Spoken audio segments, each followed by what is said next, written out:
Rusia bangkit menendang balik dengan mempersenjatai saudaranya. Iran menggunakan helikopter tempur Mi-28 Night Hunter yang dikenal ganas. Di tahun 2026 ini, Iran menerima pengiriman pertama helikopter bernama Mi-28NE, yaitu varian ekspor dari Mi-28, sebagai bagian dari kontrak yang telah diteken sejak tahun 2023 lalu, yang nilainya mencapai ratusan juta dolar.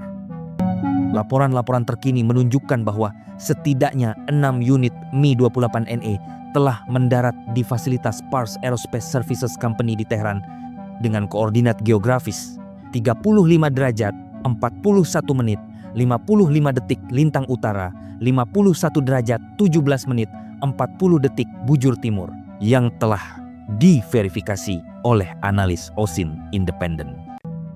Helikopter-helikopter ini dikirim dalam bentuk sebagian dibongkar, dibantu oleh penerbangan pesawat kargo milik Rusia seperti Il-76 dan Il-96 yang terpantau intensif melalui radar sepanjang Januari hingga awal Februari.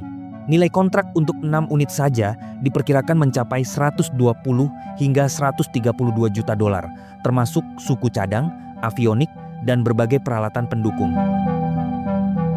NATO menamai Mi-28NE pemberian Rusia ini dengan julukan Havok, kata dalam bahasa Inggris yang berarti malapetaka atau kehancuran.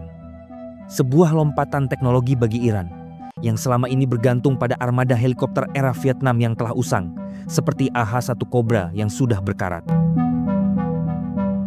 Mari kita bedah spesifikasi monster ini agar kalian paham betapa Rusia sedang memberi Iran armada yang tidak main-main.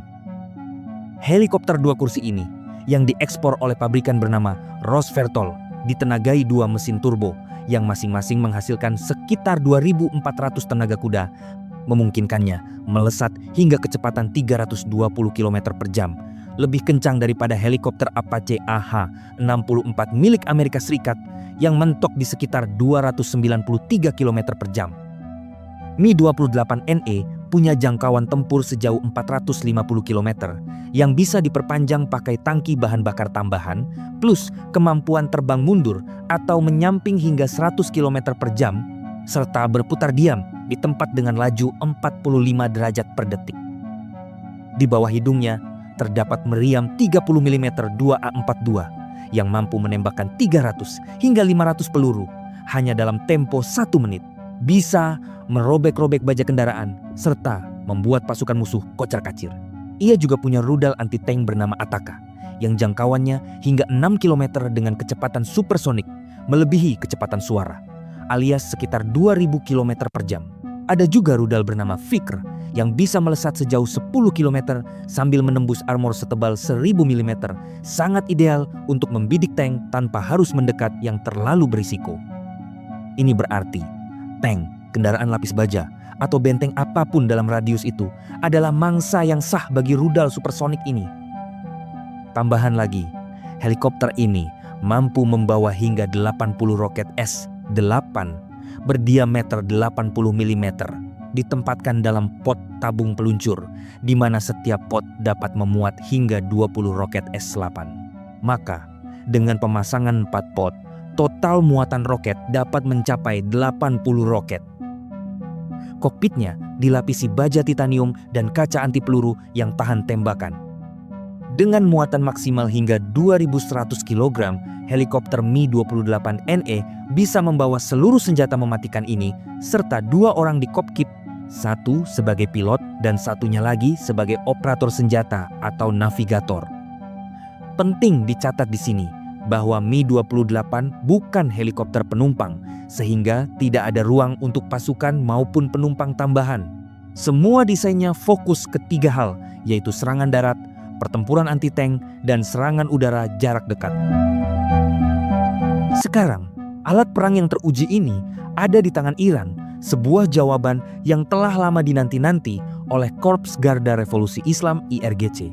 Mi-28NE telah teruji dengan sangat mujarab, membuktikan giginya di medan tempur yang nyata, mulai dari operasi di Suriah, di mana varian domestiknya menghabisi ratusan target ISIS, yang membuat kelompok teroris itu porak-poranda hingga di Ukraina, di mana Rusia telah berhasil menghancurkan tank-tank Leopard dan Challenger buatan NATO.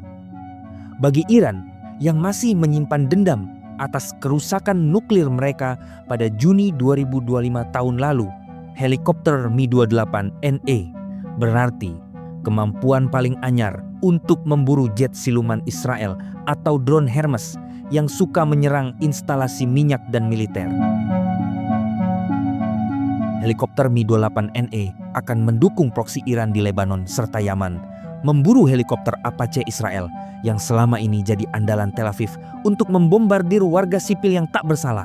IRGC akan kirim unit ini ke Hizbullah di Lebanon, di mana kelompok itu lagi bangkit setelah pukulan berat dari perang selama 2024 hingga 2025, di mana Iran lagi gencar riam mereka lewat rudal dan drone.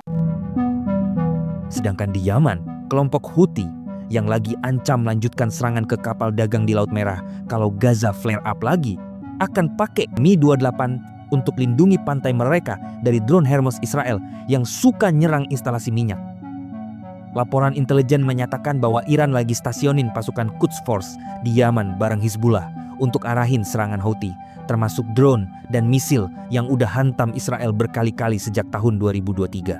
Dan dengan helikopter Mi-28 yang lebih cepat dari Apache buatan Amerika, Houthi bisa ambus helikopter Israel yang lagi patrol di perbatasan, manfaatkan armor titanium yang tahan hit lebih baik daripada rivalnya. Meski Apache punya sensor lebih tajam, tapi rapuh di perang asimetris seperti di Ukraina, di mana Mi-28 bantai tank NATO. Bahkan, Iran merilis sebuah video animasi propaganda untuk menantang perang dengan Amerika Serikat, mengklaim bahwa rudal hipersonik terbaru Iran dapat membelah armada USS Abraham Lincoln menjadi dua. Mari kita saksikan dan dengar videonya. Rudal akan memasuki fase manuver dan mengubah lintasannya hanya dalam sepersekian detik, mengakibatkan superkomputer di kapal angkatan laut mengalami kelumpuhan komputasi. Lebih jauh lagi, pada kecepatan yang luar biasa ini, mesin VAS secara efektif menyembunyikan rudal dari deteksi radar. Anda tidak dapat membidik sesuatu yang sistem Anda tidak dapat persepsikan.